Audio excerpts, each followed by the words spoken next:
Hey all, Cohen here. So I'm going to do a video for you guys just to kind of let you know what went down. So I ended up going to Austin, Texas for my surgery that I had to, well, originally I was supposed to go and have my urethra closed up in my phallus and in my scrotum where I had the fistula that was my current urethra, which still is. When I went there, we expected to be able to just go ahead and do that, and I had been explaining about how for the last 8 to 9 months I've been in a lot of pain, and in my videos I've talked about it. Um, it honestly felt like a reoccurring UTI, and I've only ever had one of those in my life, but it felt like a reoccurring bad one, and it just kept getting worse. Like, and I couldn't explain it, and the doctors couldn't, and I thought maybe it was because maybe my urethra opening was a little bit too big, and it like was irritated or something like that. So, like we didn't really have an answer, and obviously if you've seen any of my social media, I have a petition up to try to get signatures so that people will acknowledge uh, trans healthcare in general. And also, like, the one big thing I'm pushing for, obviously, myself wise, would be trans male bottom surgery and the options and availability that there is nothing in Canada that is suitable, and people like myself are luckily able to travel. I'm lucky that I'm able to because some of the provinces here just say, no, your only option is this, and that's what you have. I'm not going to get too far into that, but for me personally, it's very difficult because I have a kid, I have a wife, and there's been COVID, and on top of that, I have very intense mental health issues, one being agoraphobia, which, if you know anything about that, it makes it almost impossible to leave your own home. So think about the fact that I would have to not only leave my own home, I had to go to San Francisco twice, and now I've had to go to Texas, and I'm going to have to go back again. So that in itself is just like you're like physically, emotionally, mentally, you just are, it's very, very difficult for me. I know that it's difficult in general for most people who have to travel for a medical thing. So it's not even just a me thing, it's just with me. It's a really big thing, and it does really affect my healing. It affects things like that.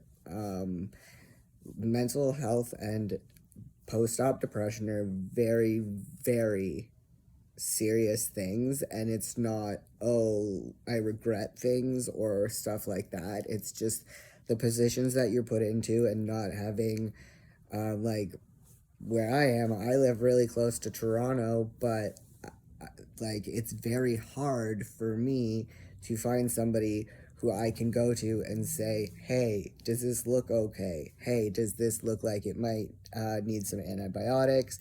Am I taking care of it okay? Should I be doing something else? Whatever it may be, it's very difficult. I had to go to a hospital and sit for 5 hours waiting for a catheter to come out because somebody misunderstood on the form that I was supposed to come to the hospital and get sent up to urology and just get that thing taken out. But I ended up there for 5 hours and it was not fun. So, like, there's even things just like that. Also, today I got misgendered. Actually, yeah, I got misnamed. I don't consider my dead name my dead name. Like, I know a lot of people use that. I'm not. It's just a me thing. I don't mind my old name. I don't mind old pictures. The only thing I don't really like is the very beginning of my transition. Those pictures make me uncomfortable. But moving on from that, which I'll get into later about the name thing if I can remember. So you can tell I kind of got a little bit of a cold as well, and so that's just a random statement I'm making. Back to the fact that like there's nowhere to really get proper information, proper, you know, help in these situations, because once I leave the area where my surgeon is, I can't call them up and be like, can I pop by and have you look at this? Or can we take, there isn't somebody here that I would be able to go see and say, hey, can you help me out here? Like, it takes a little bit, it takes a lot more. So, a lot of it really is going back and forth with your surgeon and your surgeon's team, and that's with email and phone calls and video calls and floppy disks and zip drives. Not those last two, but if you've seen Wanderlust, then you know what I'm talking about. Anyhow, moving on.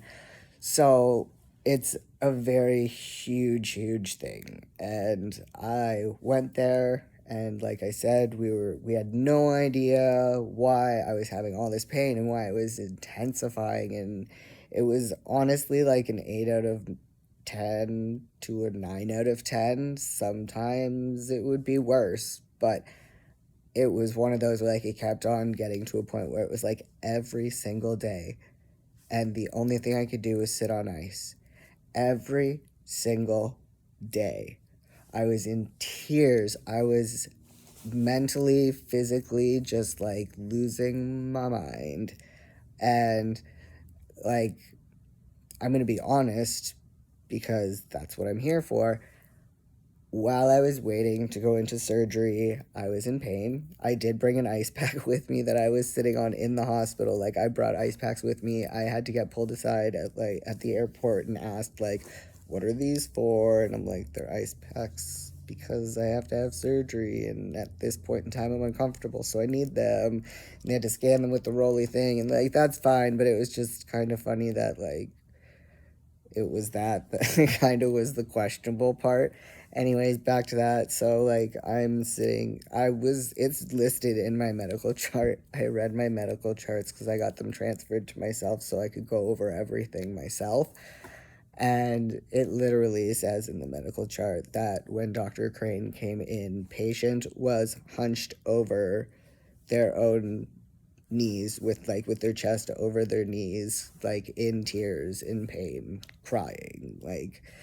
And I'm not gonna be shy about that either, because you know what, it I was so worried that I had done something wrong. I was so worried that maybe it was a surgical thing. I was so worried that it would not get fixed and I would never be able to not have pain in that area. And you know what that does to you, my friends? When you already have mental health issues, it makes you wonder how long you can take it for. And it's not fun. And I don't want anybody to come on here either. I've noticed a lot of people like to like run their mouths about stuff, but like I said, I have my entire medical file that has been sent to me thus far. I have shown you guys, I have a huge thing of paperwork that's like all to do with my phalloplasty. I've kept everything.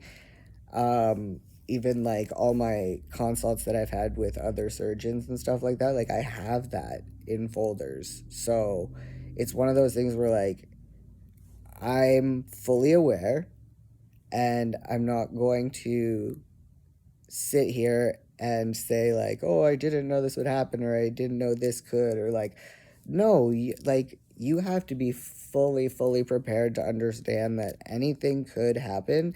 And at the end of the day, it could be for no reason at all. There could not be an explanation for why, yes, I've had some infections, yes, I've had some ingrown things, and in those moments of these things happening, it is scary as hell.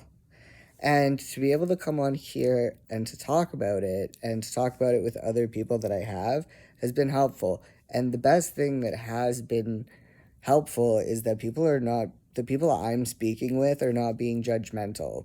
Because sometimes people will judge you based on what type of surgery you picked. The fact that I chose my leg versus my arm. People thinking that, like, I didn't know the risks, or this or that. And it's like, I've signed so much paperwork and read so much stuff. Like, I don't know what anybody else is thinking when they're reading through this and signing it, because to me, it's just like, yes, I am agreeing to understanding that anything could happen, even things that wouldn't might, like, that wouldn't be related to the surgery at all sometimes either. So it's a matter of, like, you have to think about that. Risks for any surgery are high. And for this one, because it's not perfected for us, it's a matter of we have higher risks than a lot of other people, and depending on your body type and all these other things, depending on how you heal. So at the end of the day, one of my guys was talking about it. Oh, buddy, your handle's going off the top of my head right now, but you did a whole video about how you just shouldn't trash anybody's opinions about, like, their choices of surgeon or who they went to, what they decided to get done. Like, you did a great video on that about, like, just not saying anything, or if you're gonna, like, talk to somebody, like, be caring about it, because it's a super huge thing. And if I can remember, I will link you in below when I'm doing my description. Anyway, sorry, yeah. So I have just, like, just have compassion for people who are going through it, because even if it's not a decision that you would make, regardless of what it is, like, if it's not a decision that you would necessarily make, you don't need to share that with somebody who's sharing their whole experience with the world or with you.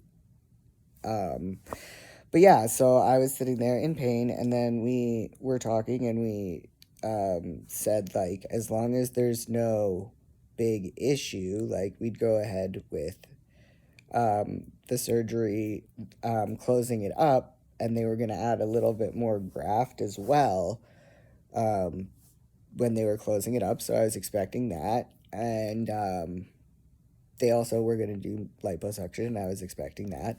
But they said if there's anything that means that we can't completely close the urethra and make it go through, like, the whole phallus length, then, you know, can't do that. So, you know, I literally was in the hospital bed like 10 minutes before I was going to be taken back, having to make this decision. Did I come all the way to Texas um, to have nothing done? Did I come all the way here and I won't be able to find out what's wrong because I'm not having surgery now? You know, that kind of thing. And so it was I needed to know what was wrong, and I needed to, if there were fixes that needed to be done or whatever, or there's something that, like, they wanted to do more lipo, then, you know what, okay, then let's do that, because we can't do the other. I came out of surgery and found out that my urethra was not lengthened. The graft was added to it. I did get lipo done, but I got a picture of a bladder stone. Apparently a fairly good sized bladder stone, and they would have taken it out if they would have had the proper equipment to do so, where I was during my surgery, because I didn't even know that they would have been able to do that, because coming out of country, generally, like, everybody thinks that if you come from Canada or whatever, that everything's covered, and, like, yeah, you do get surgery covered, but that's because it's our, like, Ontario's healthcare, like, insurance program. That's what OHIP stands for. But, like, it covers the cost of the surgery that you are getting done. So it's paying the medical facility. And a lot of people have insurance that cover theirs. I'm not saying everybody does. I'm just saying it is a form of coverage that we have, which we also pay into when you pay taxes. So at the end of the day, yes, my surgeries are covered at the dollar amounts that are set by these facilities. Me having to travel and pay to stay somewhere for my food, for my accommodations, for updating things, for medical supplies, anything else is all on me. Just the same as it is probably some people don't have the insurance coverage to get medical supplies and stuff like that, you know? So it's a matter of, yes, okay, yes, it was covered, but at the end of the day, there are still huge leaps and bounds that we have to go through, and I would much prefer being closer to home than having anything completely free. So, what ended up happening, there's a bladder stone in there. So, I have to come back home, get that removed, and then once I'm healed up or whatever, in 6 months maybe, I'll head back for hopefully my final stage being able to be closed up. But where I'm at right now is I'm at home and it's difficult because I have kid and wife and stuff that I need to do. And I obviously, like, once you have surgery, you feel like, oh, I feel so much better. I'm happier for like, what, 5 minutes? No, it was like 5 days. But it's one of those things where, like, yes, it gets very, like, you get in a funk. You get in such a funk. All I want to do is sleep. I could barely look at my phone. I've been trying to do the social media thing. I've been trying to, like, keep up with people just, like, to say, hey, I'm live. But, it's not been going good. Like, today's probably the first day that I've been able to look at screens without having an issue.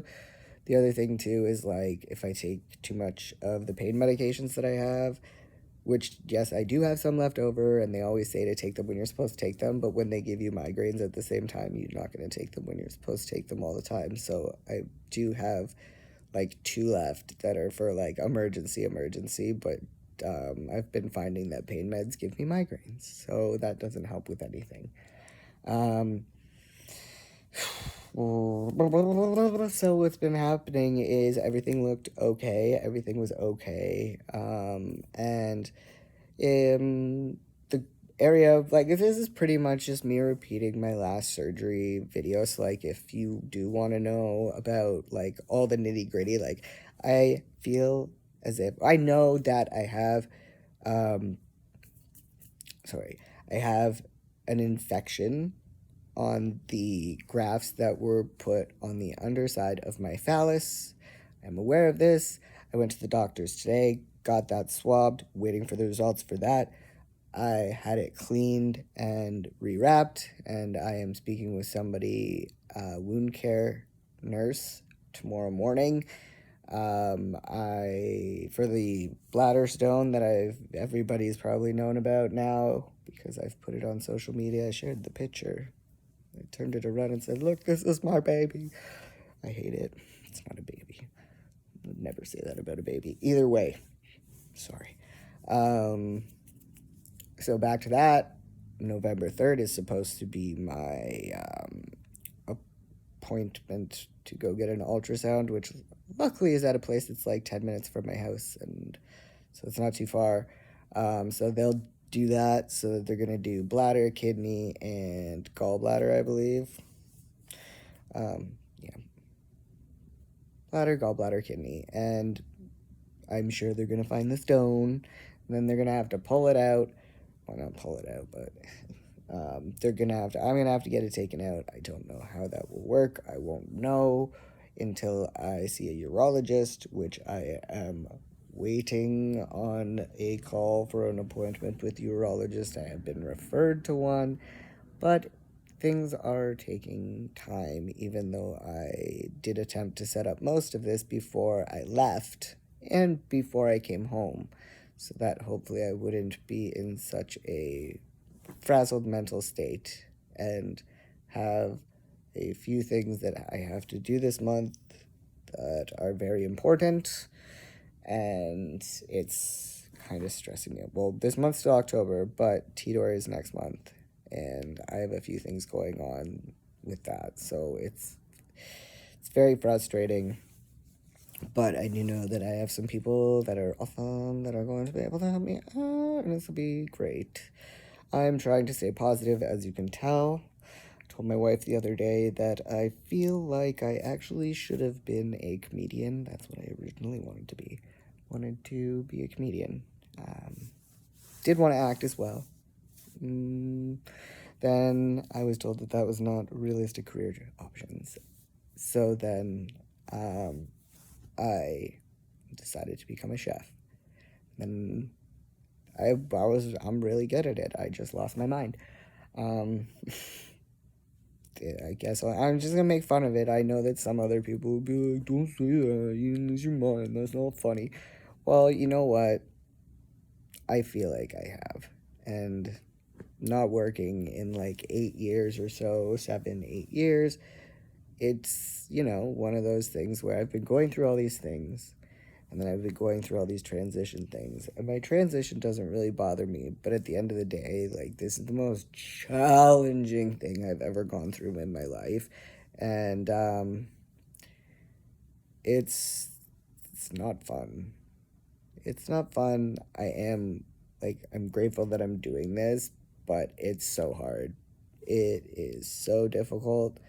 um like the infection, I don't know why I have an infection. I got an infection the last time, and it was with different surgeons and at different locations. So I'm not going to sit here and be like, it was the surgeons, it was the locations, because it wasn't. Could it have been me? Possibly. But, like, I am very much so a person who tries to keep things.